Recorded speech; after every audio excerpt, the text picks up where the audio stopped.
Hey man, you watching Cold Red with the one and only big homie. My big homie, KB. It's up there and it's stuck there. Boom!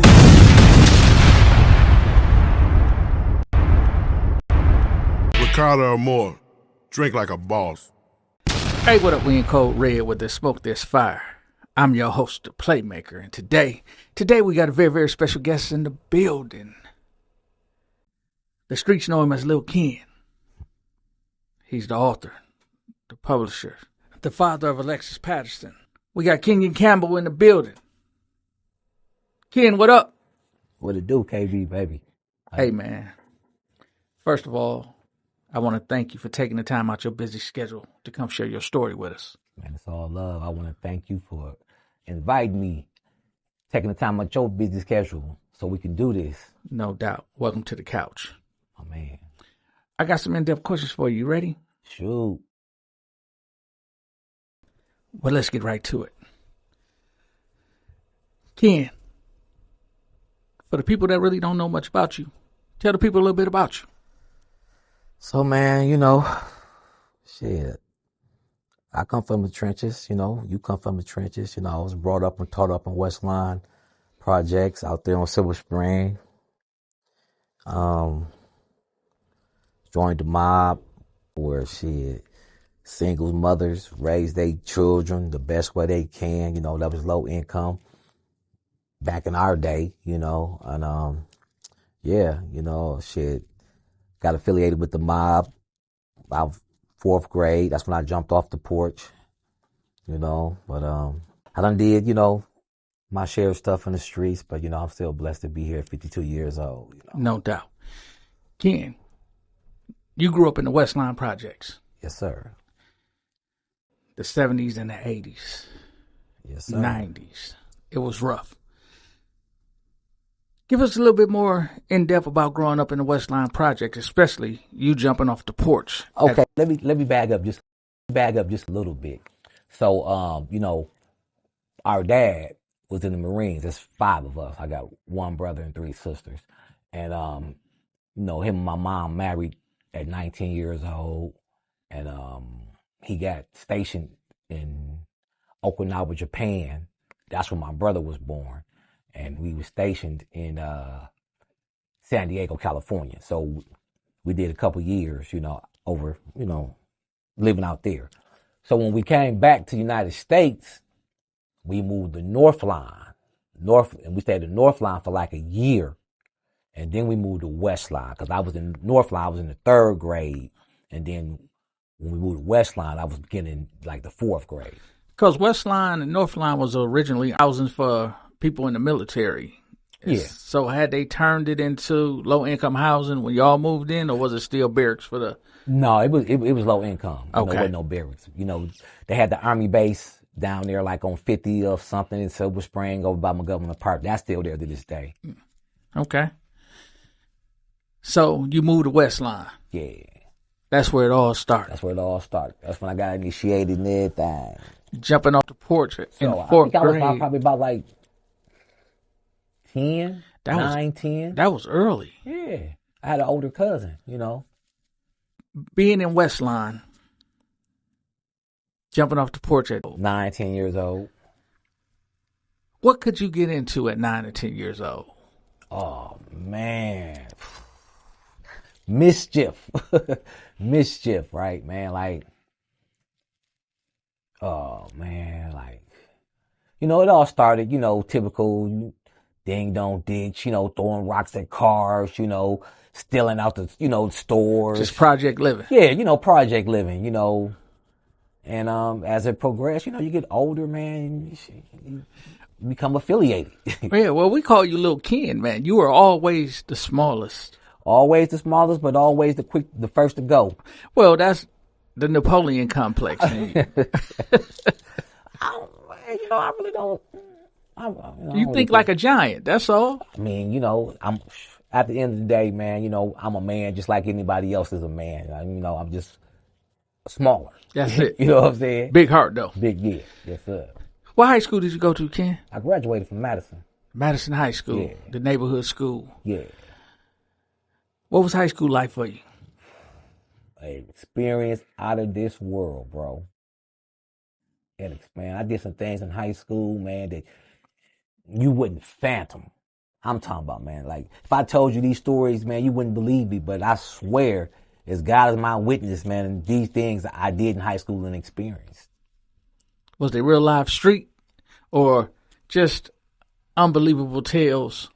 No, real life street and unbelievable tales, which would calculate the real life street shit. You feel what I'm saying? Yeah. Well, we'll say that for part 2. Dig that. So Madison High School, Yes, sir. is that where the legal trouble began with you, Ken? Yeah. That's when I called it, when I first went to jail. Yep. It all started. It all started in high school. Yep. And then it seemed like the legal troubles just kept mounting up for you. I come from the streets. Let's talk about the first case. Was it something that you want to discuss? The first case, that was me shooting off the city bus, me getting down at some niggas, you know what I'm saying, that had got down on us, you know what I'm saying, and shit. I just happened to see them. I was on the bus. To make a long story short, my god sister, she had got into a little situation down there on, what's that, Burleigh, Fond du Lac, and 35th, the intersection where all meet. Yeah.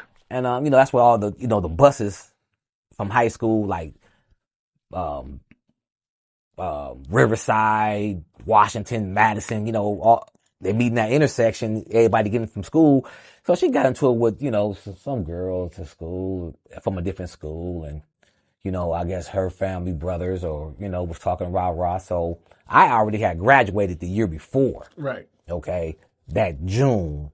So that September, when school started back again, when my god sister got into that drama, I decided that I was going to, make sure she beat old girl up and wasn't nobody going to jump. And I always stay strapped, stay strapped. So, I went up there. I went to my old high school, Madison, rode the bus with her. My couple of my guys, cousins on the bus. And just so happened, we got down there to Target. It used to be Target. I see these guys from Hillside that we got into the week before that shot at us. And I shot at them at McDonald's on 9th Street from coming back from skating when we used to go skating in Zion down in Illinois. You know how we used to do Milwaukee. We live with it. We go state to state with this, right? So, I seen them guys, you know what I'm saying? They spotted me on the bus. They do a hand motion like, what's up? Cause the newspaper said that, we flashed gang signs. Wasn't nothing about no gang signs. Them brothers said, what's up? You know what I'm saying? I did a shoulder motion like it's whatever. He said, all right. You know what I'm saying? They jumped in the car. They got to follow in the car, They jumped in the car, got to follow in the bus. This one guy, I ain't gonna say his name. However, he pull out this big old strap, you know what I'm saying? Big black 4-4, like, Ken, what you want to do? Like, shit, let's rock these niggas. I pull my Beretta out, cock it, get the dumping. Doom, doom, doom, out, the emergency. Open it up, I get the dumping. As I'm dumping, I see a police car, a few cars in front of them. I'm dumping. Everybody on the bus screaming. Now, mind you, I made an attempt to get off the bus when these dudes seen me, because they was like 4 cars deep, and they was about like 3 to 4 guys in each car. So when the bus pull off, you know what I'm saying? Because I ain't finna let these dudes get on the bus. I know what they own. You know what I'm saying? We just shot at each other the last week. The bus flying, passing my stops. What I didn't know at the time was that's a flyer. And flyers, they only stop at main intersections. So when I'm bringing this thing and the bus driver's passing my stop, you know what I'm saying? I'm like, man, I don't know what's going on, but I know I ain't finna be no sitting duck. I'm gonna make my exit. So when he was like, hey, what you want to do? And I got let's rock these cats. You know what I'm saying? I cock and get the bussing. I'm wondering why I don't hear this big cannon going off. He ain't buses. Man, it's a BB gun. Lord is my witness. It's a BB gun. He sent you off, Ken. Man. Did he send you off, Ken? Well, he didn't send me off because I always been with the shits, right? Yeah. And wait, hold on. Like I said, I wasn't going to let these cats get on the bus You feel what I'm saying? I was finna bust these niggas anyway. But when he was like, hey, Ken, hey, what's up? What you want to do? I'm like, oh, okay, shit. I got some AA. I got some 412. You know what I'm saying? I was going to do it myself anyway. But only one person walked away with the case. I mean, I don't feel no type of way I did what I did, you know? Yeah. But it was initiated by the act Okay, so I was going to already do what I was going to do. Off the bus. Off the bus. I was going to bust at these niggas off the bus, period. I'm making an attempt to get off the bus. The bus driver's passing up my stop. I know they got guns in this car. You feel what I'm saying? Because he's flashing the gun. He's flashing the gun. You dig what I'm saying? So when he's flashing the gun and he like, hey, Ken, what you want to do? And I see the big ass cannon, you know, his cannon bigger than mine. You know what I'm saying? Shit, let's rock these niggas. I don't hear no boom, no thunder, no. What the fuck? So when I get the bus and everybody get to screaming, you know what I'm saying? The bus want to swerve and then he stopped. He stopped at Fond du Lac and Capitol. That's when I jump out the emergency window. My cousin, a couple of the guys, we go through Capitol Court. You know what I'm saying? But Ken, I'm surprised they didn't charge you with more counts. Oh man, I was facing 180 years off that when I got caught. Wow. Yeah. They charged me with 60 counts of endangering safety because there was 60 people on a city bus, discharging a firearm within city limits, reckless use of a firearm. Man, they had all type of charges on me. What did you end up getting? Check it out. I never forget it. I went before Maxine White. She became the chief judge of circuit courts for Milwaukee County. But at that time, she was just a misdemeanor judge. So I played it out to 9 months house correction, Huber, with 2 years of probation. That was my first case ever.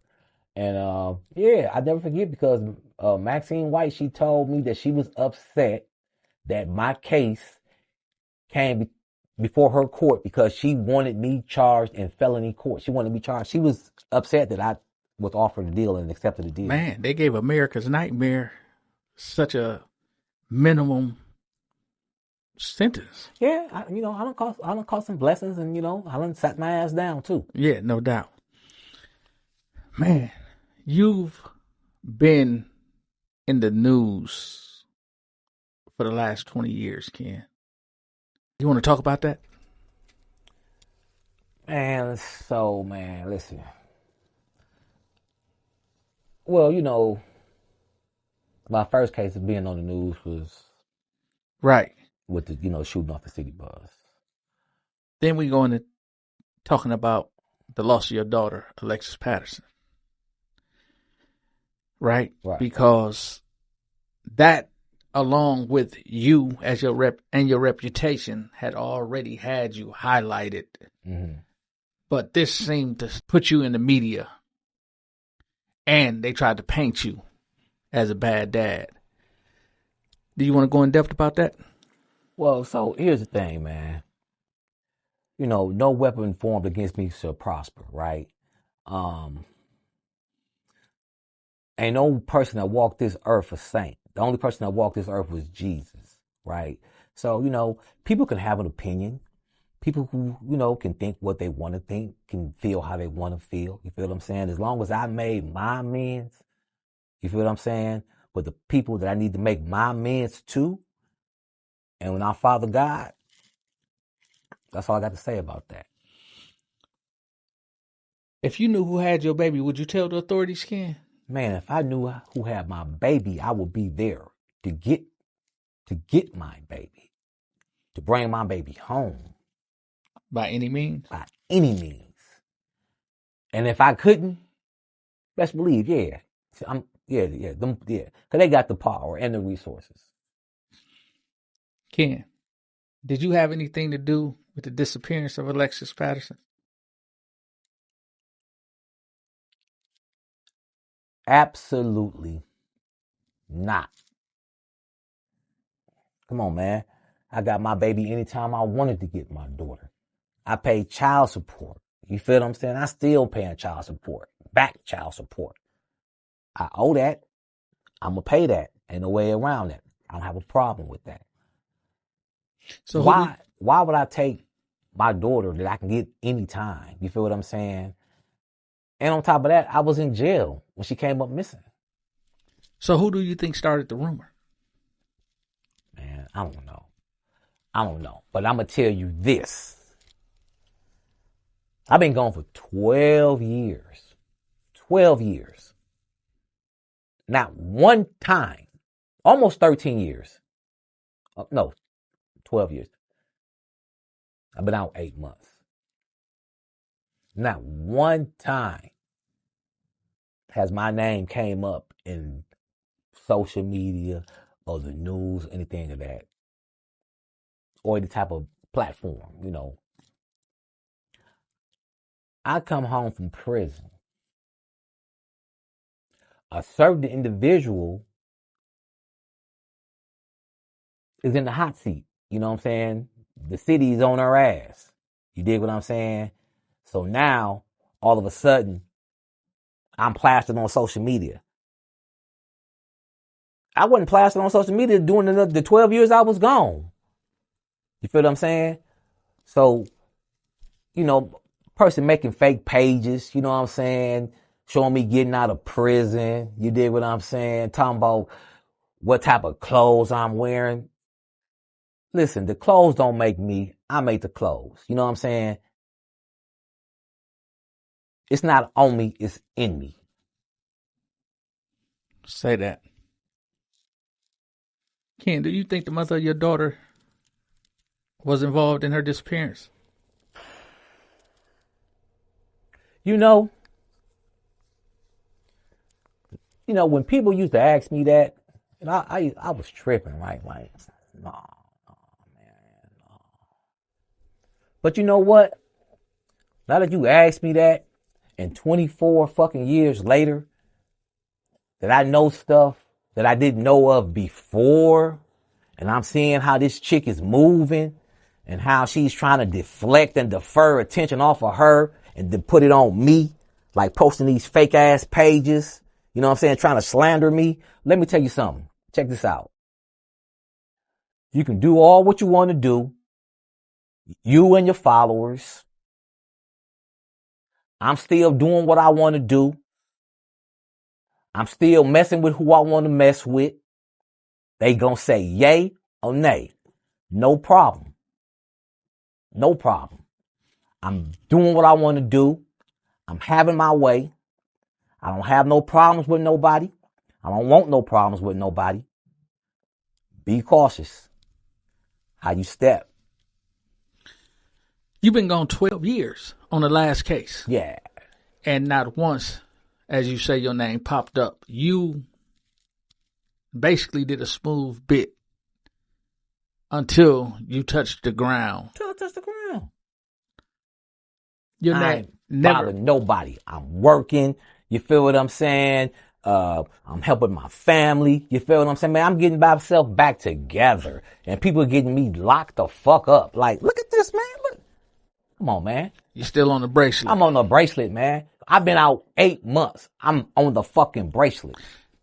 Do you think you're on the bracelet because the case is still a high profile case and your name keeps coming up? No, but I'm going to tell you what my PO told me. My PO told me I'm in the hot seat. You dig what I'm saying? Like, she get reports. People call her and tell her that I done did a podcast, or I'm on the news, or I'm on social media. So every move you make. Man, I'm under scrutiny. I'm under a microscope, man. But it ain't going to stop me from doing what I got to do to bring awareness to my daughter and to find my daughter. Because you never had a fair chance to really advocate for her because you were in and out of. Okay, so even what about when I'm out, though? You feel what I'm saying? Ain't nobody came, hey, Mr. Campbell, can we talk to you? How do you feel? What's your take? You feel what I'm saying? They always ran to the witch. Oh, that's what hey, those ain't my words. Those are her words. She considered herself a witch. Okay. So you feel like nobody called you to hear your side of the story or wanted to know if you even cared, huh? Man, you know, uh, local news, you know what I'm saying, because it happened in the city. So, yeah, the local news reach out, but like, like them talk shows that, her and her ex-husband was going on at them times, what the Jenny Jones or Ricky Lake, you know what I'm saying, that psychic show, you know what I'm saying? Them people ain't reach out to me. Court TV reached out to me, you know what I'm saying? I did a interview with Court TV and with Kathleen Cryer and Assistant Police Chief Keith O'Brien, back in, was it June, July 2003? You know what I'm saying? But that was like the legist. Ain't nobody reached out to me. You know what I'm saying? I've been available. I ain't been in fucking jail all my fucking life. You know what I'm saying? Damn, you speak about 2003. It's 2026. At this point, I mean, what else do you want to see done? I want to see people picked up and re-interviewed. Period. Since I've been home, you feel what I'm saying? I reached out to the feds 23 years ago. You feel what I'm saying? And when I came home, I had two agendas. Get me a job, get some stability about myself, and get back in tune, you dig what I'm saying, with the Milwaukee Police Department or the, detectives that's working my daughter's case to build a rapport with them. You know what I'm saying? Because this shit been going on for too long, bro. You dig what I'm saying? And I did just recently, you know what I'm saying, go visit with the feds about my daughter. Right. And did they give you any info? Anything new? I mean, so the feds, basically, they wanted to know what I wanted from them. You know what I'm saying? It's like damn near like an interview process type shit. You dig what I'm saying? When I walked in that building, man, like that building like Fort Knox. I mean, like with all type of gadgets, pillars popping out the wall, man. It's crazy, man. Like you pull up to it, a concrete barrier pop out the wall, prevent you from going in it, man. You walk up in there, security coming out with guns and like. So it's really like the movies, man. Hey, it's really like that. That's crazy. It's really like that. And when and then they took my ID. You feel what I'm saying? And put me in a room. I felt like I was in an interrogation room. It looked like a police interrogation room. You feel what I'm saying? And told me that the agent be down, so he got to come from a whole different building. You know what I'm saying? Like, it's crazy, man. On your last bit, man, you became a published author. Yeah. Let's talk about the book. Let's talk about it. You brought the book with you? Yeah. Okay. 22 Years of Hell. The Alexis Patterson story. The Alexis Patterson story. Man, let's talk more about that and what inspired you to write it. Of course we know what inspired you to write it, but what made you want to share your side of the story? Was it in defense of your name and your character? Because I don't owe nobody nothing. I don't have to defend my character. You know what I'm saying? Like, I'm cooler than a fan. You know what I'm saying? If you got a problem with me, there's something wrong with you. You know what I'm saying, man? I'll do anything for anybody. You did what I'm saying? So, like, my character speaks for itself. You know what I'm saying? Either you with me or you against me. It's that simple. Either you love me or you hate me. And you shouldn't hate nobody. Well, let's talk about the book then. Dig that. So you asked me what inspired me, right? So let me ask. So when I first went to prison on my first dope case, a high school friend of mine, he was in the county jail with me. He was like, man, you should write a book. I'm like, I ain't in the mindset, you know what I'm saying, to write no book, man, because I'm still breathing. You feel what I'm saying? Like, I'm still breathing now. You feel what I'm saying? Like, no, I just went in the mindset. So, I transitioned, from the county jail to, Dodge, which is intake, that's prison. And then once I get to my prison, I didn't have no vocationals, you know what I'm saying? I didn't have to take no programs, I wanted, to spend my time wisely, stay out of trouble and stuff like that. I wanted to make it to work release, so you got to stay out of trouble. Can't catch no tickets. So since I had time on my hands, I'm like, well, fuck it, man. Let me just, tell my story, about, what I've done, my investigation, into my daughter's disappearance, And then the same token and, telling my story and what I did in my daughter's investigation, spreading awareness to, parents. Like, man, you really gotta, watch who around your children. No doubt, at all times. Because I never people always say, stepdaddy shit. Stepdaddy, man. Her stepdad. Okay, man, no. Ain't no replacing me. You dig what I'm saying? I'm here. That's her mama's husband.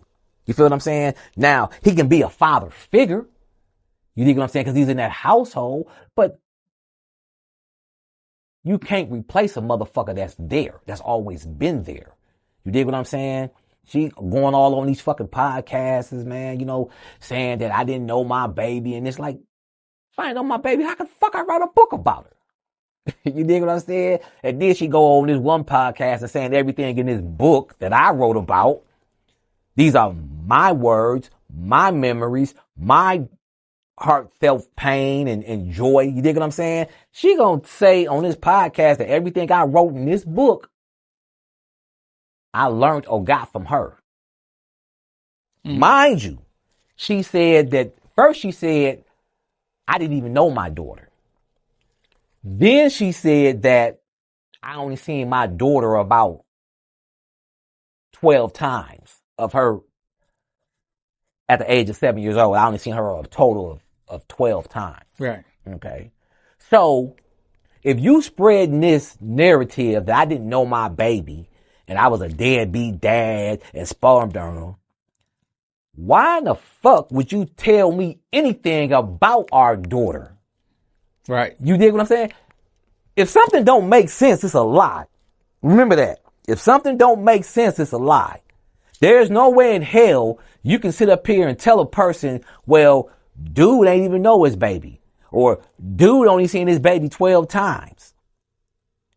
And then dude come out with a book and then you say, well, dude only know that information because I told him. Well, if you feel that I never knew or did nothing for my baby and wasn't a part of her life, then why would you tell me anything about her? Which? Ken, the book is called 22 Years of Hell. Because that's what the fuck I've been going through. Excuse me. So it's been 22 years of trauma. At this time I wrote this book, it was 22 years. It's 24 years now. 24 years of trauma. Right. So I want to ask you, how's your mental health? You know what? The last time a person asked me that, I was like, man, I don't got no mental health issues, man. But, I've been traumatized, man. I really think I probably do have. My mental health is fucked up. Yeah, you have. We've been functioning. Yeah, we just been functioning. Yeah. Undiagnosed. Yeah. My mental health is fucked up. I mean, man. we talking about jumping off the porch at 10 years old. Yeah. And all the things that we've been through in the streets. That's not normal. It's not. We walk, talk, smile, and function like everything is okay. It's all a mask. It's all a mask, man. We be hurting the inside. We be fucked up. I'm fucked up, man. I need some help. Man. So if I tried to put you in tune with some people that would want to help you, or at least talk to you, would you be open to that? I will very well be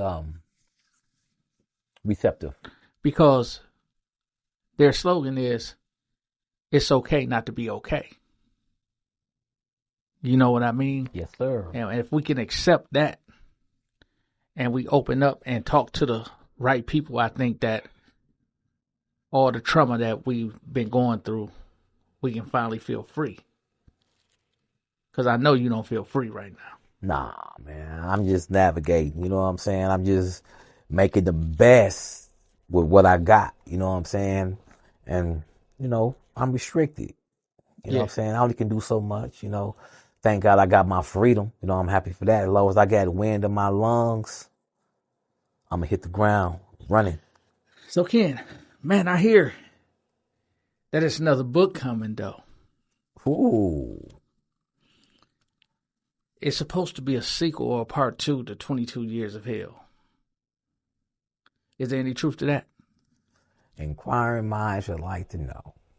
Well, it is truth. You know, I know a lot of the readers, you know, have still have questions, right? So during this last incarceration, unfortunately, you know, like people be hating on me, man. Like calling my PO, man, having me locked up. Like, come on, man. Like, I'm not doing nothing to nobody, man. Like, I'm not killing nobody. I'm not robbing nobody. You know what I'm saying? I ain't talking about nobody. I'm staying in my fucking lane. You know what I'm saying? I'm doing me. I'm working. I'm looking good. I'm smelling good. I'm riding good. You feel what I'm saying? So you got haters, man, lying, calling my PO, having me locked up, having me slapped on the bracelet. You dig what I'm saying? But I'm still a boss. So chapter 2 is still talking about the trauma from book 1. So the sequel is called, I'm entitling it Leviticus for Alexis. It's been too long. So you might ask me, why Leviticus? So biblically speaking, Leviticus 5, first verse.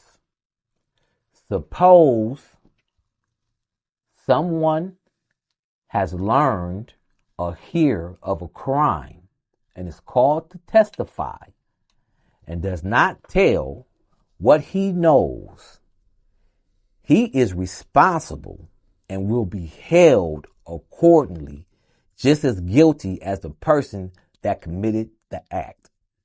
It's been too long, man. Somebody tell me where my baby at. So that's why I entitled it Leviticus for Alexis. It's been too long. It's been too long. So what's next for Kenya Campbell? First, finish promoting this first book. Where can they find that book at? They can find it on Amazon. Okay. They can find it on Amazon, and they can also find it on So You Can Write Publications. That's my publishing company that I went through, Kendrick Walkins. Okay. But the book is on Amazon. So you're home free. Home free. Book is out. The book is out. Working on book 2. I'm in the 5th chapter. So you ask, is that like a spinoff? Yeah, it is. And I wrote 5 chapters within those 3 weeks that I was locked up just recently, right? I was upset I was locked up, but I wasn't worried, if that makes sense. I wasn't worried because I didn't do nothing. I was upset because the person that called my PO and lied, you're messing with my livelihood. You feel what I'm saying? You know, I've just come home from doing 12 years, been home 8 months. I've been working. You know, I got a good job. You know what I'm saying? I'm blessed. I'm able to, you know, take care of my responsibilities, you know, help out with, you know, with my grandkids.